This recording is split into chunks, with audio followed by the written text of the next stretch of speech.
Et si, devant des centaines de chefs d'État réunis dans la lumière crue de New York, vous deviez choisir la honte ou la révolte?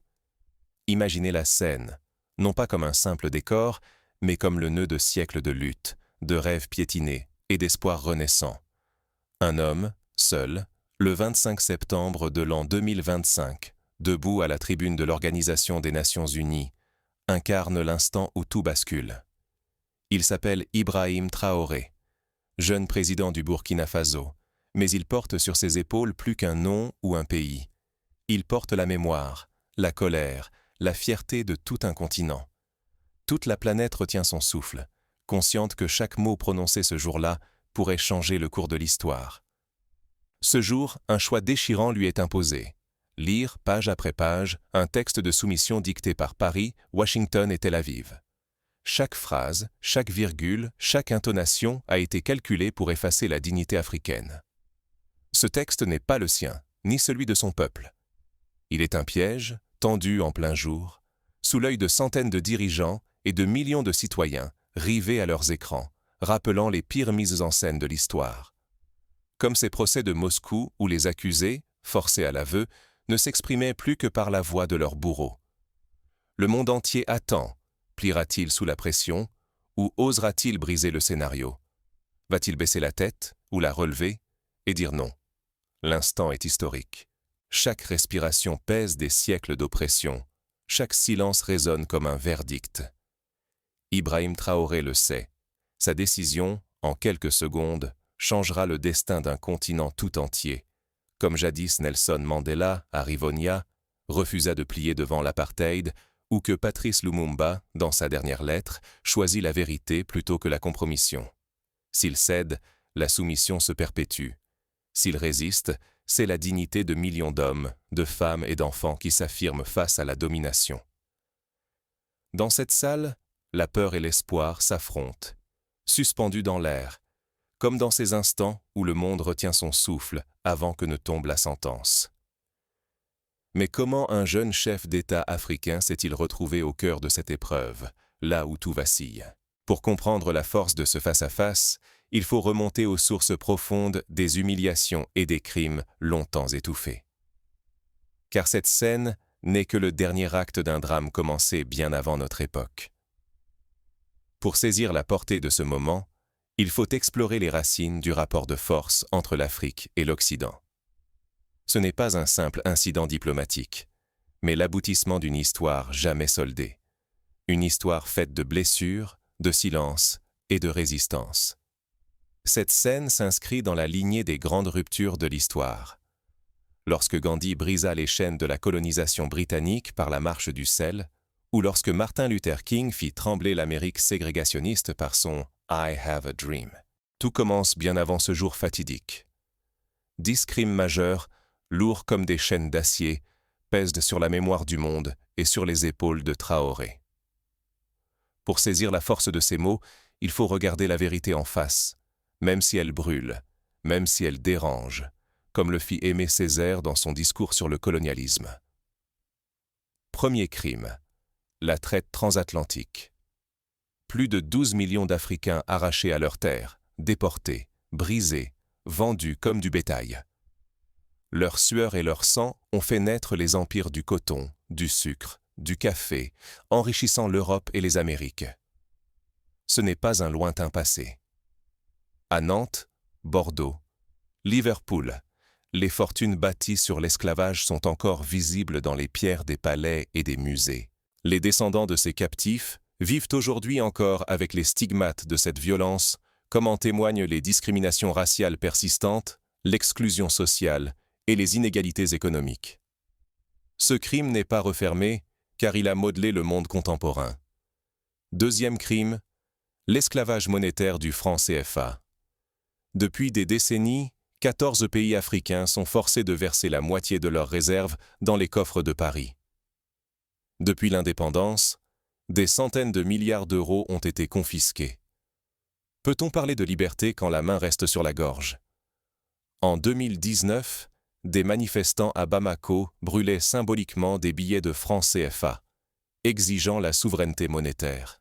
Ce système rappelle les pratiques coloniales où l'économie de la colonie restait étroitement contrôlée par la métropole. La monnaie, outil de souveraineté, devient ici instrument de servitude. Troisième crime, le génocide rwandais. En 1994, 100 jours de folie, près d'1 million de vies anéanties. La France, loin d'être spectatrice, a protégé les bourreaux, légitimé l'indicible, comme l'a révélé le rapport Duclerc en 2021.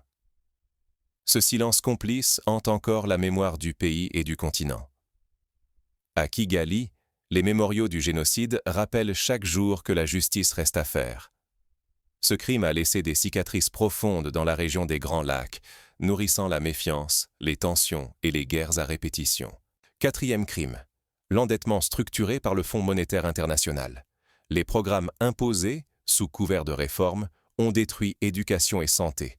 Des millions d'enfants privés de soins, des générations sacrifiées sur l'autel du remboursement, enrichissant d'autres capitales.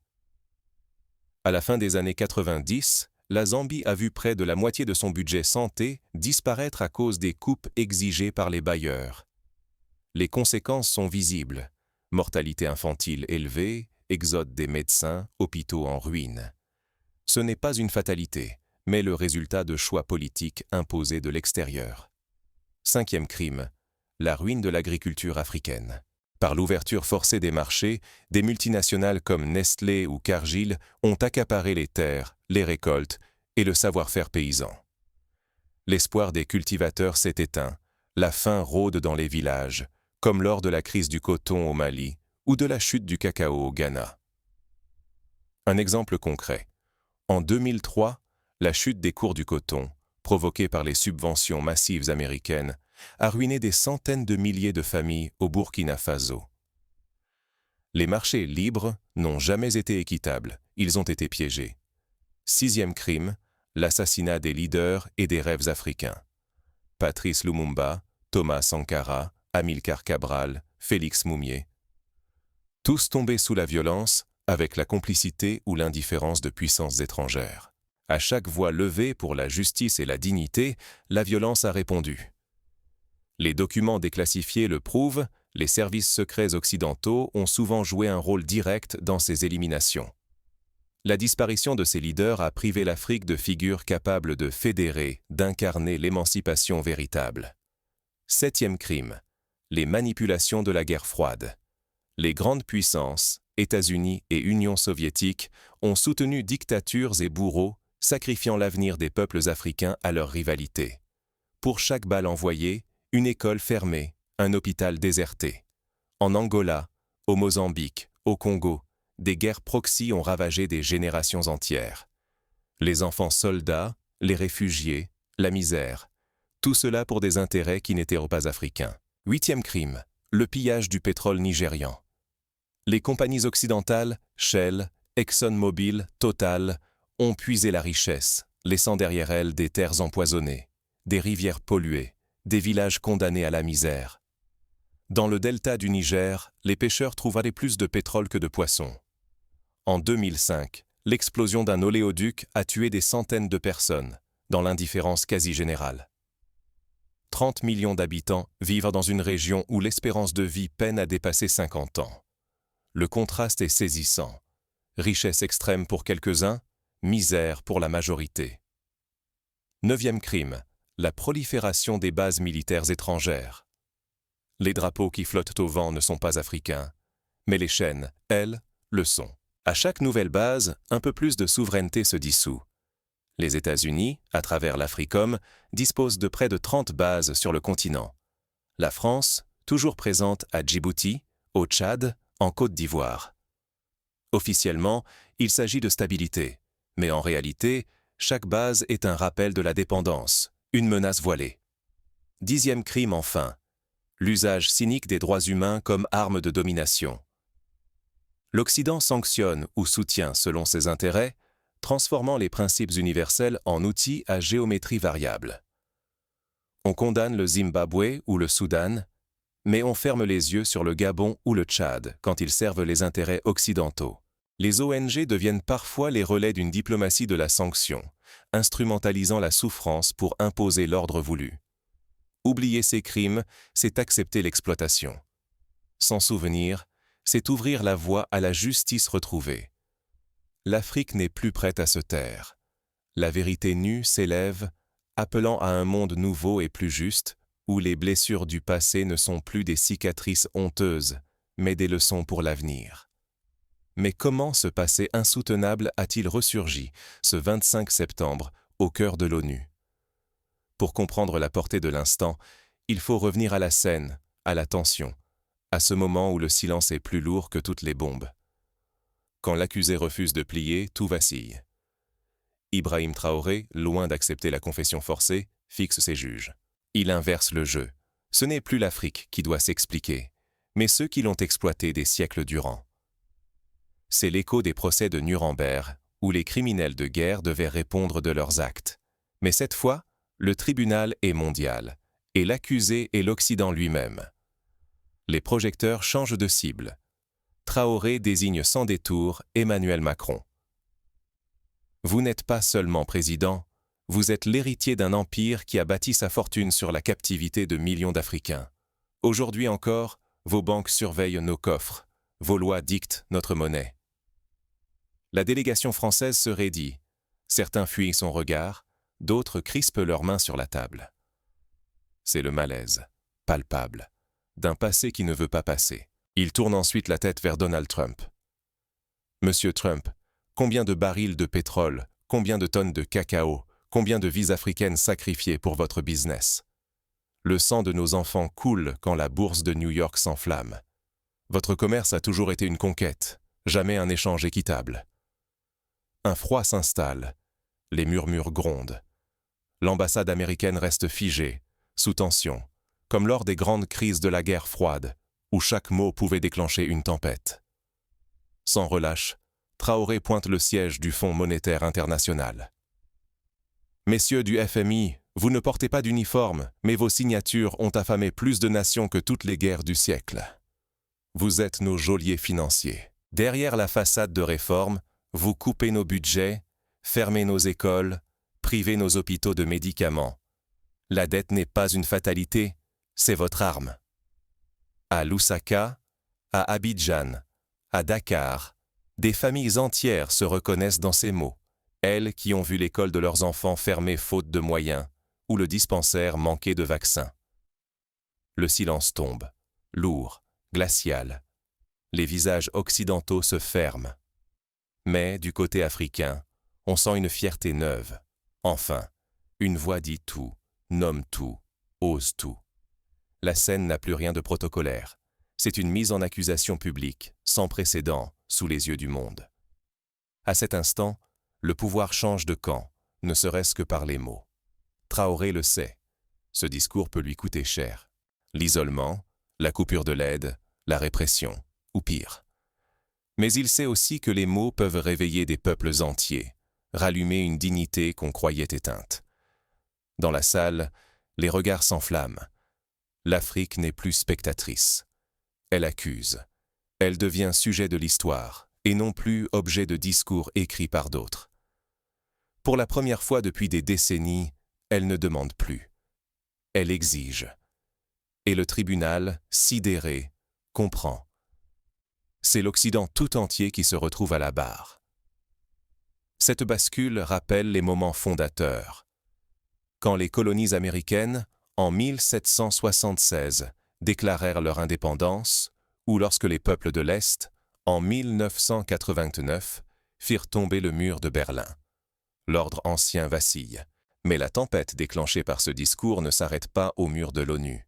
Dans les capitales du monde, la parole de Traoré fait déjà trembler les certitudes. À Paris, à Londres, à Washington, les chancelleries convoquent des réunions d'urgence. À Lagos, à Bamako, à Ouagadougou, les radios diffusent en boucle des extraits du discours. C'est l'effet papillon. Un souffle à New York, une tornade dans les rues d'Abidjan. Quand le silence pèse plus lourd que 1000 ovations, le monde voulait effacer ce discours, l'étouffer au fond d'un tiroir. L'Organisation des Nations Unies refuse de le publier, redoutant le scandale, la contagion. Mais la vérité sait se faufiler. En moins de 24 heures, Les mots de Traoré s'échappent sur Internet. C'est le syndrome des samizdat soviétiques où la parole interdite circulait sous le manteau et finissait par faire tomber les murs. Les réseaux sociaux africains s'embrasent soudain. Sur WhatsApp, Telegram, Twitter, des extraits circulent. Des vidéos piratées deviennent virales. Les hashtags « Réveil africain »,« Union de l'or noir » et « Fierté noire » franchissent les frontières, secouant la diaspora. Comme lors du printemps arabe, la jeunesse s'empare des outils numériques pour transformer l'indignation en action. Jeunes, étudiants, militants, exilés, tous s'approprient ces paroles interdites. À Abidjan, Dakar, Kinshasa, dans les cités de Paris ou Bruxelles, le discours se mue en cris de ralliement.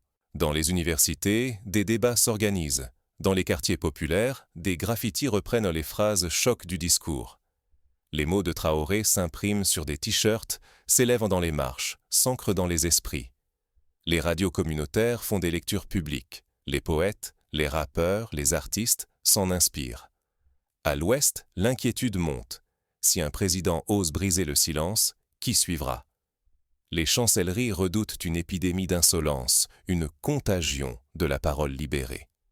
Les médias hésitent. Faut-il faire taire le texte ou le diffuser? Des éditorialistes évoquent une nouvelle ère de décolonisation intellectuelle. D'autres dénoncent un populisme dangereux. Traoré n'est plus seulement chef d'État. Il incarne un réveil continental. Son image, poing levé, visage fermé, tourne en boucle, symbole d'une dignité retrouvée. L'union de l'or noir n'est plus un slogan. C'est un espoir, une promesse d'unité et de justice pour tout un continent. Dans les rues de Lagos, des manifestations spontanées éclatent, réclamant la fin des contrats léonins avec les multinationales. À Ouagadougou, des comités citoyens s'organisent pour surveiller l'usage des fonds publics. Le silence gênant de l'Assemblée générale se fissure. Cette fois, la honte change de camp. L'Afrique relève la tête, soutient le regard du monde sans trembler. Le monde, impuissant ou ébranlé, assiste à cette irréversible métamorphose. La honte se retourne en fierté. C'est le même basculement que lors de la décolonisation de l'Inde, où l'humiliation des colonisés devint la fierté des libérateurs. Mais la riposte s'organise. Déjà, des gouvernements occidentaux menacent de sanctions, parlent d'isolement, de suspension d'aide au développement. Certains leaders africains, inquiets ou envieux, crient à la manipulation, dénoncent un risque de chaos. Pourtant, chez la jeunesse, l'espoir s'ancre. L'équilibre des forces peut enfin basculer. Une justice globale n'est plus un rêve lointain, mais une exigence concrète.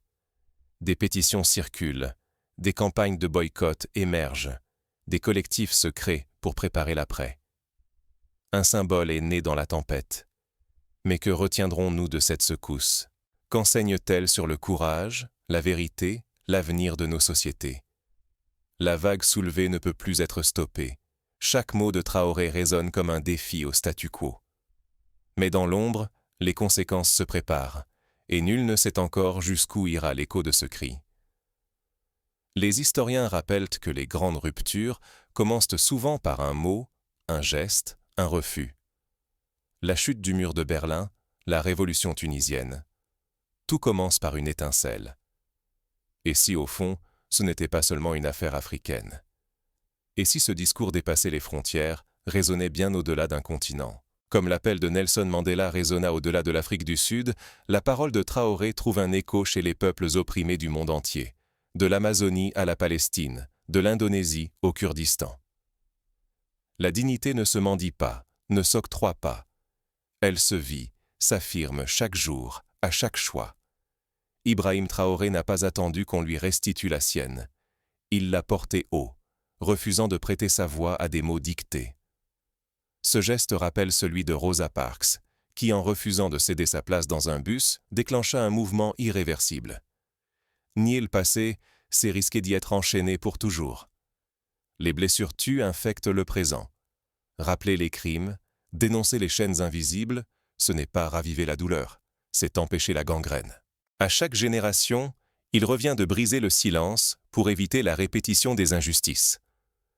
Le courage n'est pas l'absence de peur. C'est agir malgré la peur, malgré le prix à payer. Traoré l'a prouvé en soutenant le regard de l'adversité, sans faiblir, sans détour. C'est cette audace-là qui a permis à des peuples entiers de sortir des ténèbres. L'histoire de la résistance est faite de ces moments où la peur recule devant la dignité.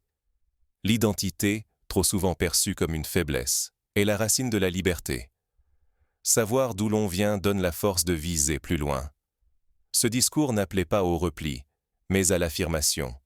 Nous sommes, et nous n'avons pas à nous excuser d'exister. Il ne s'agit pas de fermer les frontières, mais de rouvrir les portes de la justice. À chacun, où qu'il vive, ce choix s'impose. Se taire pour préserver la paix, ou oser un jour dire non, réclamer justice. Il n'y a pas de petite résistance. Chaque refus compte, en public comme en secret. Les gestes du quotidien, parfois minuscules, changent la trajectoire d'une vie, d'un peuple, d'un monde. Ignorer ces mots, c'est laisser la dignité s'éteindre, lentement, en silence. S'en inspirer, c'est infléchir son propre destin, et peut-être ouvrir la voie à d'autres. Ce n'est pas seulement une affaire de héros, mais de chacun, à son niveau. Les sociétés changent quand les individus refusent la résignation. Mais ce n'était pas seulement une affaire de mots. Ce qui se jouait ce jour-là, c'était le pouvoir de dire non, de briser le cycle qui emprisonnait tout un peuple. Ce même pouvoir qui fit tomber l'apartheid, qui brisa la ségrégation, qui libéra tant de nations. Nous n'avons jamais demandé la permission d'être libres. Nous l'avons arrachée.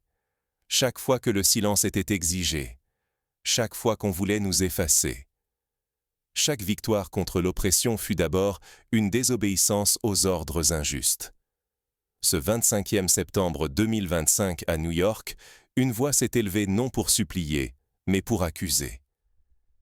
Ibrahim Traoré, face à l'Assemblée générale, a refusé de plier devant ceux qui imposent l'oubli depuis des siècles.